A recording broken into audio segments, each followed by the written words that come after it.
How you doing, everybody? Jim Gonzalez here, EDI Support LLC. It's another wonderful Wednesday here in Pennsylvania.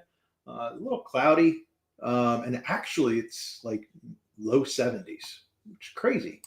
But so today, what we want to talk about is we're going to talk about a topic that is like this unknown topic that a lot of people don't talk about. A lot of things that people don't share. But the beauty is, with me getting to see a lot of different invoices for a lot of different EDI platforms, providers, all of the fun stuff, I get to share some insight. So insights dealing with, our topic today is 10 EDI pricing traps SMBs need to avoid. So a lot of people don't know is I've actually been in the SMB area dealing with small to medium businesses 27 years. That's where I've dealt with a lot of different companies, so we opened up the conversation 2 weeks ago, talking about some of the most frustrating topics for small and mid-sized businesses. The reason we're doing it is so that people know, like, hey, what to watch out for, what can you do, what are all those things that are disguised, why pricing is such a pain point for most SMBs. The EDI vendor pricing playbook, how they structure costs, how these people, when you're talking to them, the salespeople, most of them get taught the same thing over and over. So it's weird when you're talking to different organizations and different companies, a lot of them sound similar. So this is where you're going to watch out for that, and I'm going to give you some insights, some tricks, some things behind the covers and everything else that most people don't share. What EDI actually costs to run for a low volume for an SMB, how to avoid falling into the pricing trap, and smart buying checklists for SMBs. So today we're going to take a step further. We're going to look at, too many small businesses are paying mid to enterprise level rates for EDI when they only exchange a couple documents, 10, 50, maybe 100 documents a month with just a couple trading partners. Maybe they have one, maybe they have two, maybe they have three. But the pricing that they're getting is insane. Like when I'm talking to some of these organizations and they're reaching out, they don't know what's happening because the vendors hide behind confusing contracts and nickel and dime fees. So I'm going to walk you through some of the most common traps EDI providers use to overcharge SMBs, from inflated setup fees to sneaky document charges, and shared practical ways you can spot, challenge, and avoid them. I'm not saying that what I'm going to teach you and what I'm going to tell you is going to save you on every one of your contracts or depending on the vendor that you're dealing with.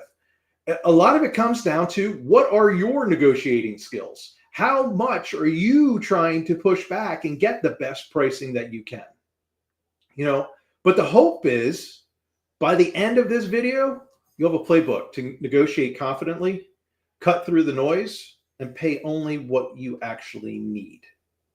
So think about that. As you're thinking about it, as you're looking into it, you're looking at how can pricing be transparent. Pricing should be transparent. You should be able to go to websites and see the pricing and be able to figure it out, or have a calculator or any of those things in the EDI world. It should not need, I have to talk to a salesperson to find out what my roundabout pricing would be to get a guesstimate, as I call it. Or, sometimes some cases it's a true estimate if you know all the details and you're able to work through all that. So with that being said, there's times when, as we like to say around our office, our virtual office, I should say, we're always here, and going forward, we're looking to elevate the EDI market, elevate how things are handled, just giving people updates on everything. So when you're looking at your implementations, that's the first thing we're going to take on, okay? Or your setup fees, let's just say. Some vendors are charged thousands for setup and mapping, even if the maps already exist for another customer. So when you're talking with these different companies, and again, now I in the past, I was holding off and I wasn't sharing actual names, comparisons, and all of those things.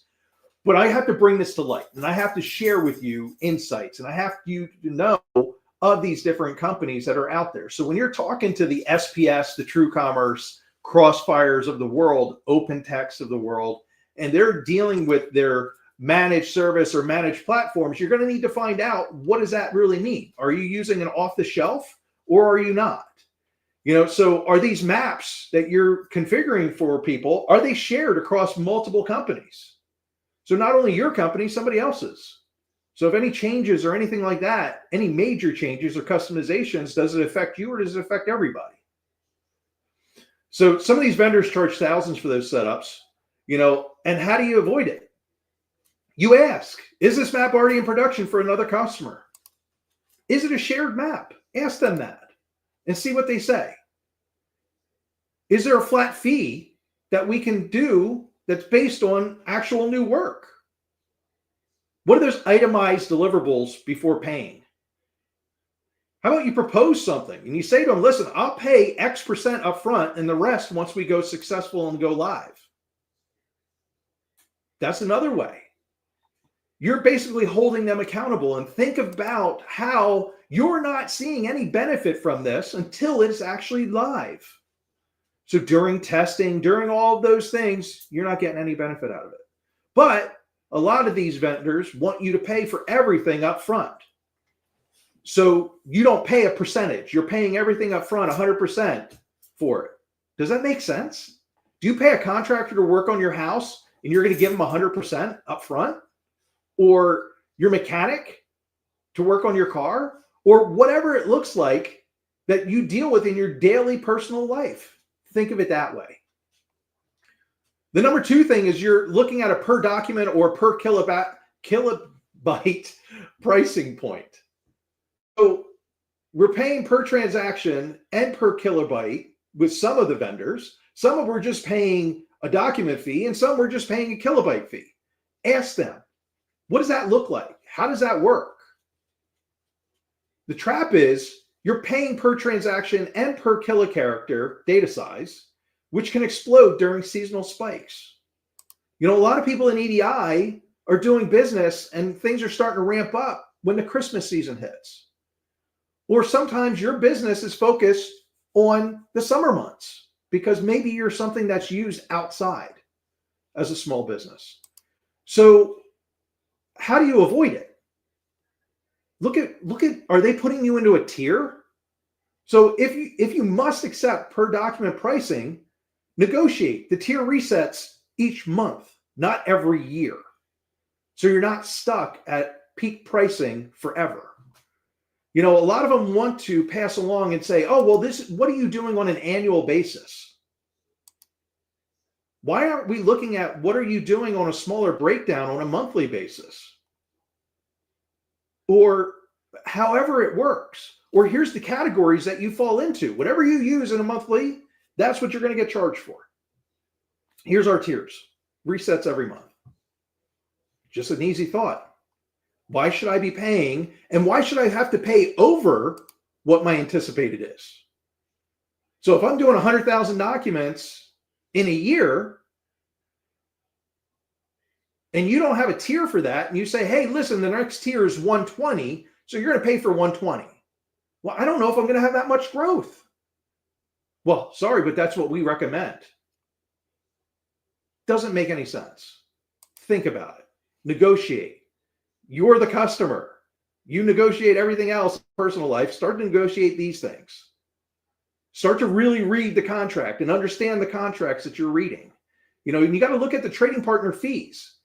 If you're looking at trading partner fees, you're getting monthly charges per trading partner, even if you don't exchange documents that month.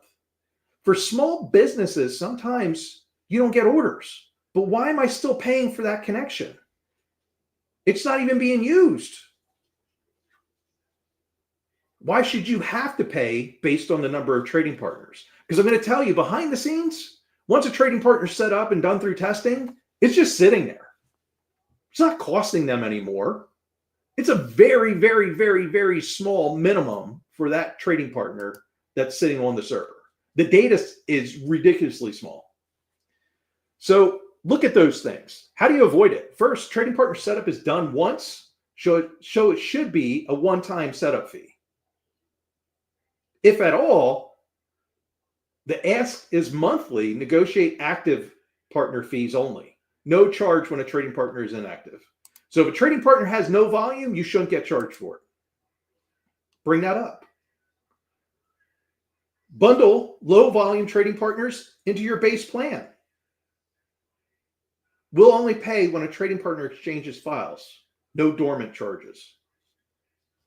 Think about that.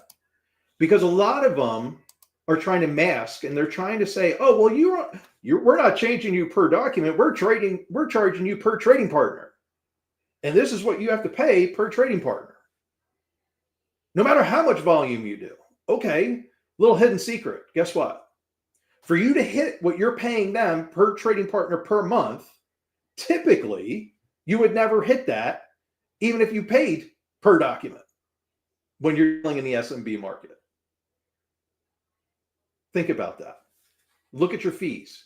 Do comparisons. Look at all these things. Again, I've had a lot of insight into a lot of different invoices and a lot of different things that the customers are paying. A lot of people trust me and my team, and they share this information so that we know what they're paying. We help them to negotiate their contracts and get these things figured out.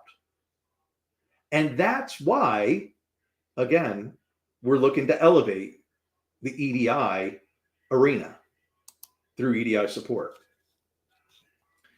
You know, when you're looking at your VAN and your value-added network and the markups, you got to look at what's going on. Is your vendor passing along those VAN costs to you with a steep hidden markup? Ask them. Are you on your own VAN, or do you have a VAN behind the scenes? Because they're paying for that VAN. In turn, they're marking it up and you're paying for it. So if your vendor is not looked at as a VAN and an EDI provider, there's an issue. They're marking up the price of the VAN service. Easy numbers. We resell a VAN service, 5 cents a kilocharacter or 5 cents a kilobyte, whichever way you want to look at it. Kilobyte, kilocharacter, they're basically the same thing. So per 1,000 pieces or characters of information, we're charging 5 cents. What are you paying currently? Think of those things. I'm giving you numbers. You know, how do you avoid it? You ask if the VAN's direct. You also say, hey, can I connect to the VAN? Can I set up a communication path to get the data myself? And then you're not going to mark me up? Ask those things. I know they sound silly, but ask them. See what they say. Another one is support level. Why are we being upcharged for how we get support? That doesn't make any sense. Basic support is slow, and fast support, or having a direct, dedicated account rep / project manager, costs extra. How do you avoid it? Negotiate critical issue coverage in the base plan. Listen, if my system's down, I need somebody and I need them now. And I'm not paying extra because I'm already paying you for managing the platform and keeping the platform live. Why am I paying for support? And then look at the SLAs and say, hey, listen, what happens if you don't meet those SLAs? Is there penalties? Do I get a discount? Do I get money back? Find that out. Ask them. You know, another way is looking at your contracts and seeing what's that lock-in and what's the exit fees.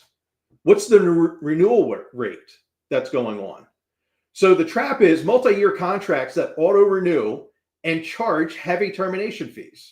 How do you avoid it? Push for an annual or month-to-month terms. Add an exit clause. Say, listen, if your service levels aren't met and you're not where we need you to be, we need to be able to break this contract because you're not meeting the commitments that you've set forth. Or how about no contract? That's even better. Because now the vendor has to earn your business all the time because you can always move away from them without any extra cost based on the contract. because there is no contract. Ask them about their certification and compliance fees. That's one of the big traps. Charging extra for AS2 certificates, SOC reports, compliance testing. That should be standard. How do you avoid it? These should be baked into the cost of doing business. That's them maintaining the system. What they're trying to do is pass along their costs of staff to do the work. It should not be on you because you're already paying them. If you're having to do map changes, the crazy part is additional map changes sometimes have fees. Why am I being billed every time I do a tiny trading partner update? How do you avoid it? You negotiate free spec updates for existing maps or existing trading partners. Bundle map changes into the monthly cost. Hey, why is this? You're maintaining the system. It's your system. But yet every change we pay for. Why? The volume tiers that don't reset is another trap. Your bill jumps after a busy month and then never goes back down. How crazy is that? You have to demand true monthly use-based billing. Ask for the tier reset every month or at least every quarter. Because again, if you're a seasonal business and you're an SMB, you want those resets to occur. Here's another fun one. User licensing. Why am I paying more for every user that accesses the portal? Paying per user or per seat for portal access, even your team is tiny. Why? Push for unlimited users. Why do you have unlimited users? That doesn't make any sense. Because again, from a cost standpoint, it's not really costing you more or your vendor more to have as many users as they want inside of the platform. The carrying cost of that is exceptionally small. So if you're sending 50 documents a month and paying $1,700, $750, $600 per month, you're not paying for EDI. You're paying for someone else's yacht. The good news is you don't have to. Subscribe to our YouTube channel and follow us on LinkedIn to keep learning. That way you can learn about all the different best practices that are out there. Again, I see these invoices. I've seen them for years of all the different vendors, especially SPS True Commerce that are out there. I've seen them for Clio. I get to see them on a regular basis.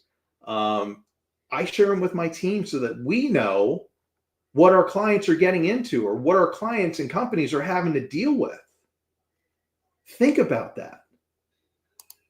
The amount of knowledge that we have of the market and what people are doing is crazy. The insight that we have because we've become a trusted partner. So if you need that trusted partner, reach out to us. EDI Support LLC. I'm Jim Gonzalez. Until another time, we'll get together. It'll be another Wednesday and we'll talk through things. But hold on. Next Wednesday, we got a big announcement. I hope the EDI world is ready because we're ready. So take care, do well, and subscribe, like, comment, do all of the different things. Check us out on YouTube, LinkedIn, Facebook, our Discord server. We're even on Reddit. We help people in there. So I wish you the best, do well, and I will talk to you later. Take care.